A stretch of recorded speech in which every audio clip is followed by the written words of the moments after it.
तो हाँ जी, देखो जी, ये इस जातक की इनकी जन्म कुंडली का चार्ट है।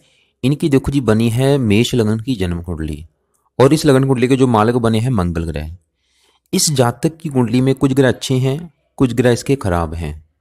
जैसे कि जो ग्रह इसके अच्छे हैं, इसका मंगल अच्छा है, गुरु अच्छा है, सूर्य अच्छा है, ये तीनों ग्रह बहुत अच्छे हैं।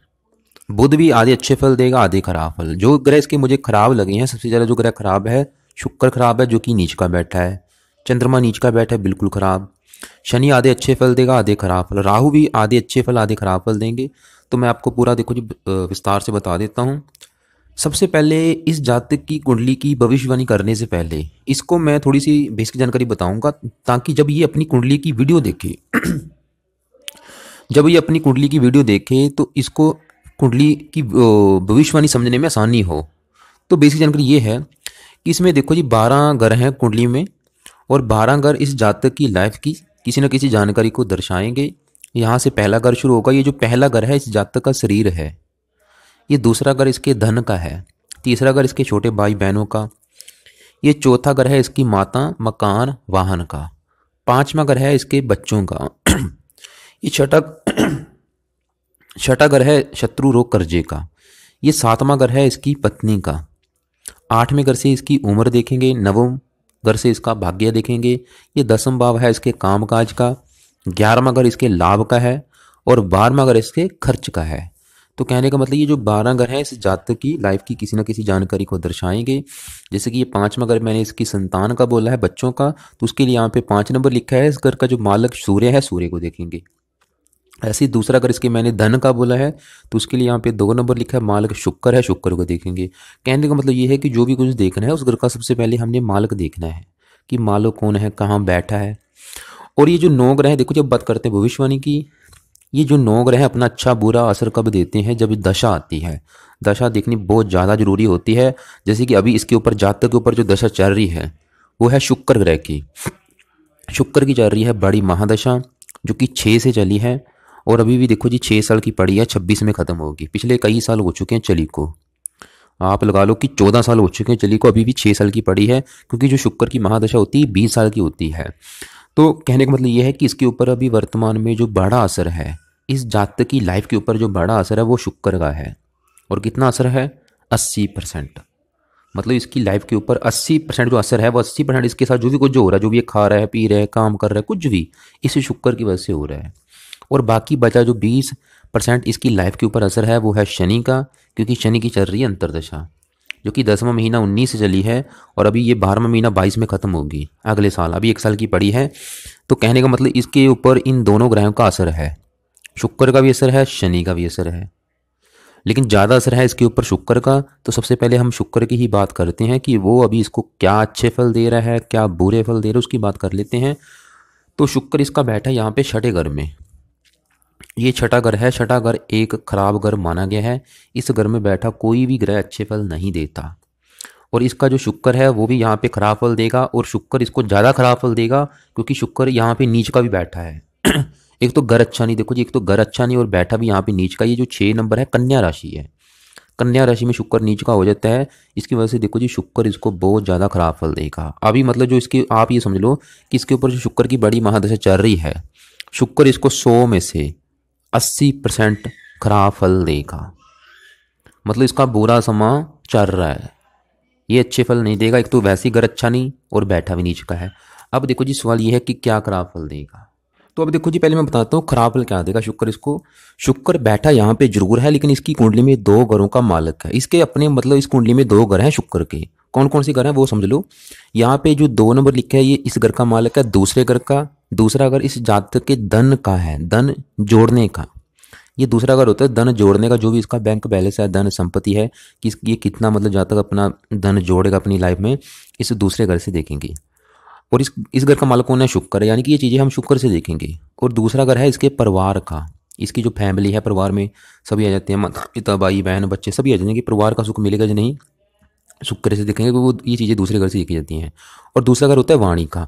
एक तो देखो जी इस घर का मालक का ही, और ये चीज़ें कहाँ उठ के चलेगी, देखो धन उठ के चला गया इसका नीच राशि में, क्योंकि नीच का बैठा है और कर्जे घर में बैठा है, तो शुक्र धनहीन योग लेके बैठा है। इसकी वजह से क्या होगा, शुक्र इसको भाई धन को लेके बहुत ज़्यादा दिक्कतें देगा। धन संबंधी इसको लाइफ में बहुत ज़्यादा दिक्कतें आएंगी। ये ज़्यादा धन जोड़ नहीं पाएगा, इसका धन खर्च होता रहेगा किसी ना किसी कारण की वजह से। इसके परिवार के सुख में कमी कर देगा। जो उसकी फैमिली है, जहाँ तो परिवार का सुख नहीं मिलेगा, जब परिवार से दूर जाएगा, जब परिवार से लेके कोई ना कोई दिक्कतें। और शुक्र बैठा है छठे घर में। छठा घर होता है शत्रु, रोग, कर्जे का। कोर्जर के खर्चे होगी, चोरी, ठगी, विश्वासघात, विघ्न, बधाई। तो शुक्र इस घर को एक्टिवेट करेगा, मतलब इसको बनाएगा रोगी। रोग इसको जरूर देगा, ये कन्फर्म है। रोग जैसे कि इसको गुप्त रोग दे सकता है, गुप्त अंगों से गुप्त रिलेटेड इसको कोई ना कोई गुप्त रोग जरूर होगा।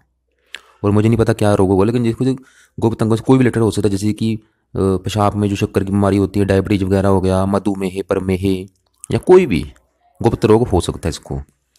और इसके अलावा शुक्र छठे घर में बैठा है, छठा घर शत्रु का है, इसके गुप्त शत्रु बढ़ाएगा, गुप्त रोगी बनाएगा, इसको कर्जदार बनाएगा, कर्जा भी सिर के ऊपर जरूर होगा। और शुक्र इसके अलावा यहाँ पे जो मैंने एक तो ये बोला कि इस घर का मालिक है, और ये जो 7 नंबर लिखा है इस घर का भी शुक्र मालिक है।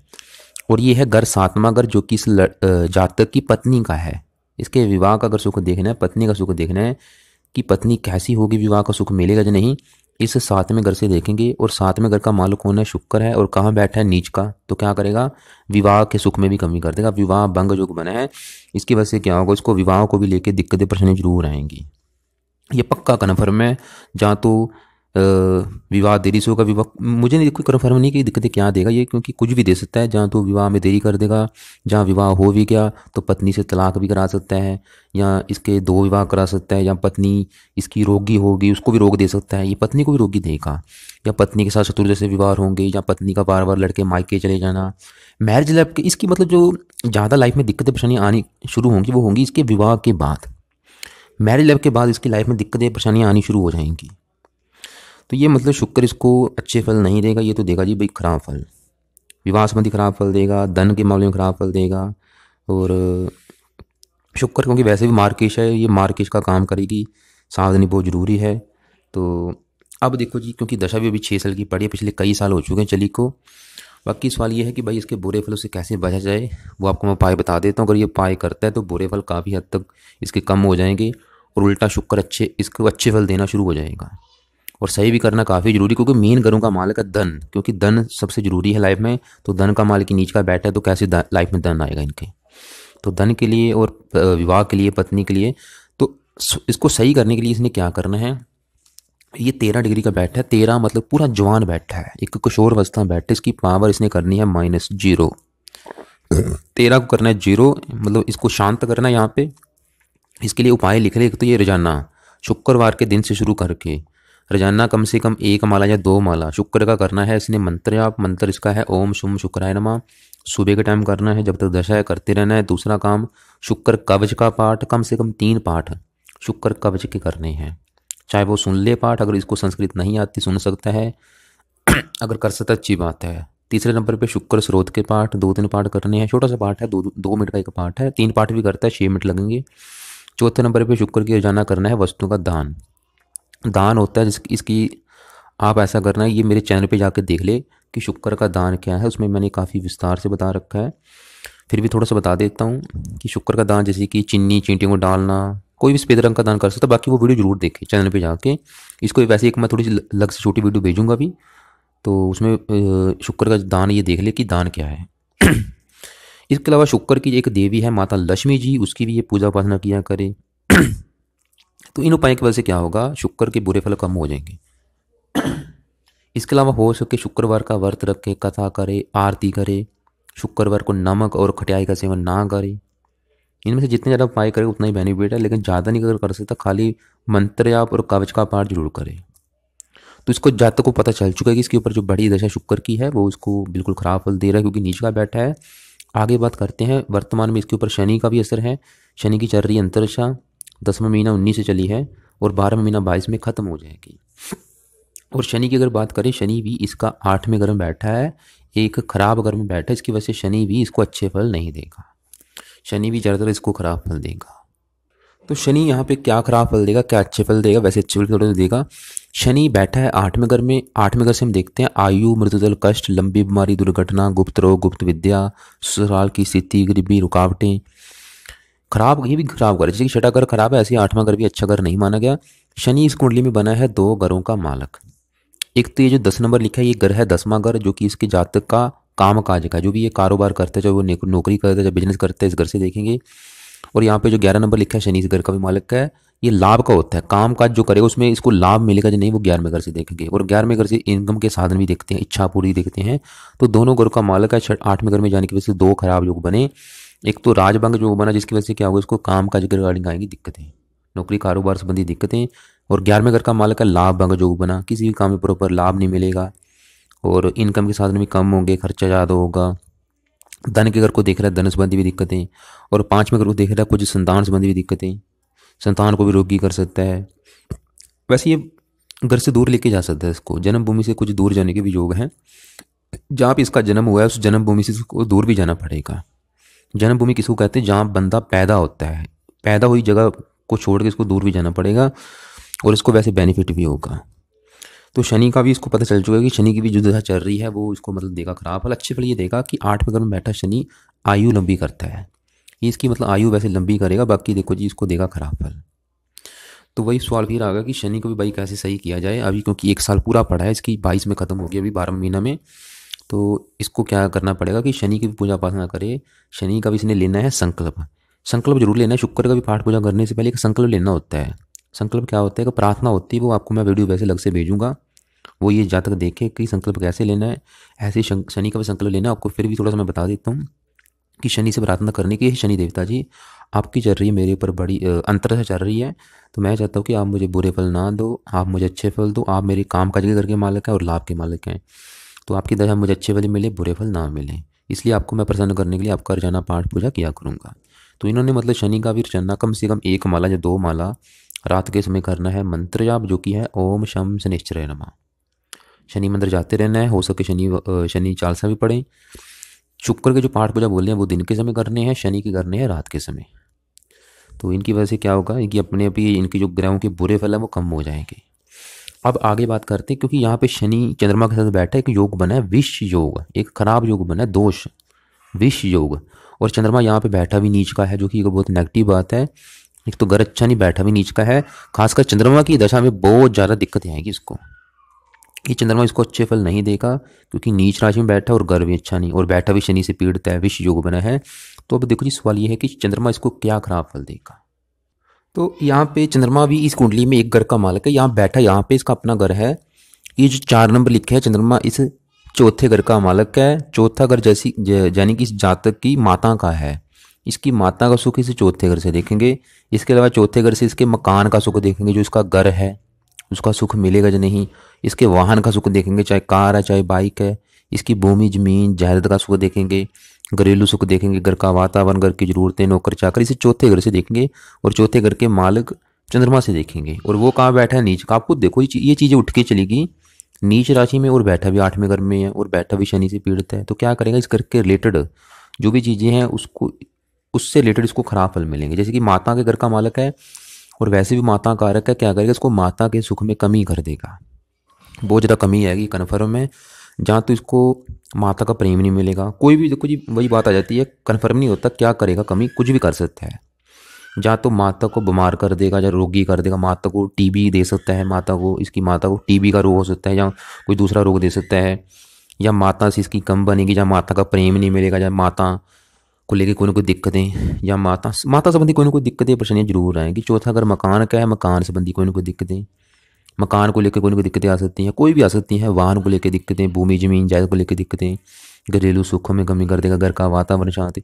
इसका जो मकान वाहन उनको लेकर कोई ना कोई कोर्ट के चक्कर लगाने पड़ सकते हैं, जहाँ उनको उनके ऊपर कोई दूसरे लोग कब्जा कर सकते हैं, कोई ना कोई दिक्कतें। यार काफ़ी ब्रीकेज देखना पड़ता है, बाकी ये परेशानी जरूर आएंगी। अगर ये आ रही हैं, ये कारण है, इसको कारण पता होना चाहिए। कारण अगर पता होगा, देखो जी क्या होगा, बंदा उस घर के उपाय करेगा, उस ग्रह के। जैसे मैंने बोला, इसको मैरिज लाइफ में दिक्कत किसकी वजह से आएंगी, शुक्र की वजह से। तो क्या करे, इसके उपाय करे, जो भी इसकी परेशानी है उस ग्रह के उपाय करने हैं। अगर काम काज की दिक्कतें आ रही हैं, शनि कारण है। माता मकान वाहन संबंधी दिक्कतें आ रही हैं, चंद्रमा कारण है, क्योंकि नीच का बैठा है। तो वही सवाल कि कैसे भाई सही किया जाए, इसको भी दान करे, इसकी पावर कोई मानस करे, जीरो करे, इसके लिए चंद्रमा के मंत्रों को सिद्ध करे। चंद्रमा के जो देवता शिव जी हैं उनकी पूजा प्रार्थना करे, शिवलिंग पर जल चढ़ाए। और मंत्र इसका है ओम सोम समाय नमः। अब आगे बात करते हैं यहाँ पे राहु केतु की, ये भी अच्छे फल नहीं देंगे। जैसे कि ये सातवां घर भी मैंने बोला था कि विवाह का है, और यहाँ पे इस घर का मालक वो तो नीच का बैठा है शुक्र, और इस घर में जो केतु बैठा है ये भी विवाह संबंधी दिक्कतें देगा। दो कारण हो चुके हैं विवाह संबंधी दिक्कतें आने के, केतु भी शुक्र भी। तो केतु भी यहाँ पे विवाह संबंधी दिक्कतें देगा, लेकिन केतु चलो ठीक है 0 डिग्री का बैठा, फिर भी ये क्या करे, केतु के लिए भी कुत्तों को रोटी डाला करे। और अब राहु की बात करते हैं, राहु भी बहुत ज़्यादा खराब फल देगा। जैसे कि ये सातवां घर इसकी पत्नी का है, ऐसे ये जो पहला घर है इस जातक खुद का है। इसका जो शरीर है, सेहत, स्वभाव, रंग रूप, पर्सनैलिटी, सर, मस्त, इस पहले घर से देखेंगे। और इसके बारे में पता करने के लिए हमें 2 ग्रह देखने पड़ेंगे कि तो पहले घर में जो राहु बैठा है और पहले घर का मालक मंगल। पहले घर का मालक वैसे मंगल अच्छा बैठा है, लेकिन पहले घर में जो राहु बैठा है वो इस घर का थोड़ा सा नुकसान करेगा। नुकसान ये करेगा, इसकी सेहत को खराब कर देगा, इसको जीवन में संघर्ष कराएगा, दिक्कतें, परेशानियाँ, कष्ट देगा, सिर में पीड़ा हो सकती है, मस्त रोगी बना देगा, क्रोधी बना देगा, जिद्दी बना देगा।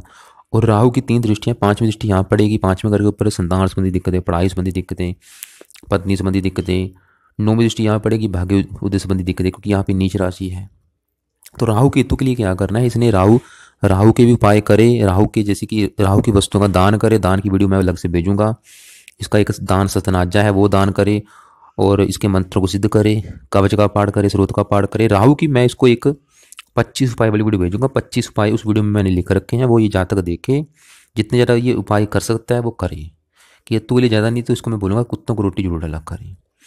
पहले घर का जो मालक वैसे मंगल अच्छा बैठा है, मंगल इसका भाग्य घर में बैठा है, इसको मंगल की दशा में कुछ अच्छे फल जरूर मिलेंगे, लेकिन मंगल थोड़ा सा खराब फल भी देगा। खराब फल ये देगा कि मंगल की भी 8वीं दृष्टि पड़ेगी इस चौथे घर के ऊपर, जो कि नीच राशि है। मंगल भी इसको मतलब माता, मकान, वाहन, भूमि, जमीन, जायदाद, इनको लेके दिक्कतें देगा। भूमि जो इसकी है उसको भी लेके दिक्कतें आ सकती हैं।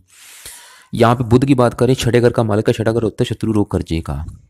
शत्रु उठ के चले गया चौथे घर में मकान, तो बुध भी यहाँ पे इसकी माता को बीमार कर सकता है, माता, मकान, वाहन को लेकर दिक्कतें। बुध का भी ये दान करें कि फर्क। सूर्य अच्छा है, 5वें घर का मालक है, सूर्य की दशा अच्छी जाएगी। गुरु भी इसका अच्छा है, गुरु यहाँ पे अच्छे फल ये देगा कि जैसे कि मैंने ये बोला था कि 7वां घर इसकी पत्नी का है, तो पत्नी संबंधी इसको दिक्कतें आएंगी। 3 कारण है, एक तो कारण शुक्र बड़ा, केतु, राहु, लेकिन 7वें घर के ऊपर पड़ रही है गुरु की दृष्टि। गुरु थोड़ा सा फिर भी विवाह का सुख देगा, लेकिन गुरु की भी दशा नहीं है इसके ऊपर। दशा मतलब दशा के हिसाब से हमारी लाइफ में चेंज आता रहता है। दशा जब गुरु के आगे अच्छी जाएगी, मंगल भी फिर भी अच्छा है, सूर्य भी अच्छा है, और बुध आदि अच्छे फल, आदि खराब फल। लेकिन अभी जो दशा चली है वो देखो जी बिल्कुल नीच का है, और बैठा भी खराब घर में है। शुक्र इसका बिल्कुल बिल्कुल खराब है, तो शुक्र के उपाय ज़्यादा ज़्यादा करें, क्योंकि वर्तमान में बड़ा असर शुक्र का है, और शनि की चल रही यंत्र है, शनि को असर है, शनि के भी उपाय करें। बाकी ये जहाँ तक इसके जो सवाल होंगे उस हिसाब से मैं इसको बताऊंगा कि ज़्यादा ये पाठ पूजा उपाय किस ग्रह के करें। और इस वीडियो के अलावा मैं काफ़ी वीडियो भेजूंगा, उसमें से एक वीडियो होगी 9 ग्रह दान की वीडियो। इसने क्या करना है, उस वीडियो को करना है ओपन करके इसमें से देखना है कि शुक्र का दान क्या है, चंद्रमा का दान क्या है। इसके अलावा इसने करना है राहु का दान, केतु का दान, बुध का दान। इन ग्रहों के इसने करने हैं दान, या स्पेशली मेरे चैनल पे जाके देखें इन ग्रहों के दान क्या है।